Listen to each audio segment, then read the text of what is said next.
باپ بھی مسلمان ہے، اولاد بھی مسلمان ہے، دونوں مرنے کے بعد جنت میں چلے گئے۔ اب وہاں پر جو ماں باپ تھے ان کے اعمال دنیا کے اندر اچھے تھے تو وہ جنت کے اعلیٰ درجے میں چلے گئے۔ اولاد جو تھی وہ بس ذرا گزارا تھا، تو ان کے اعمال اتنے اچھے نہیں تھے، لیکن مسلمان تھے، ایمان والے تھے، تو وہ جنت کے نچلے درجوں میں تھے۔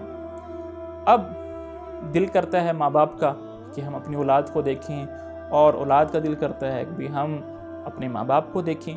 ایسی جنت کا کیا فائدہ جس میں ماں باپ سے ملاقات ہی نہ ہو، مل جل کے رہیں نہ؟ تو کیا ہوگا پھر؟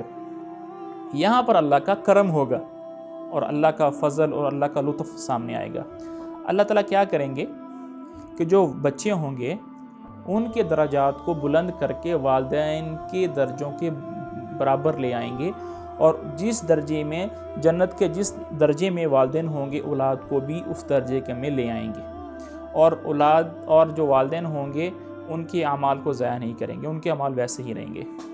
دلیل اس کی کہاں پر ہے؟ دلیل اس کی سورۃ الطور کی آیت نمبر 21 ہے۔ اللہ تعالیٰ فرماتے ہیں والذین آمنوا، جو لوگ ایمان لے کر آئے یعنی ماں باپ، واتبعتہم ذریتہم بایمان، اور ان کی اولاد بھی ایمان لے کر آئی ان کے پیچھے پیچھے، اب دونوں مسلمان ہیں، الحقنا بہم ذریتہم، تو ہم ان کی اولاد کو ان سے ملا دیں گے، وما التناہم من عملہم شیء، اور ان کے اعمال یعنی کہ والدین کے اعمال کو ہم ضائع نہیں کریں گے۔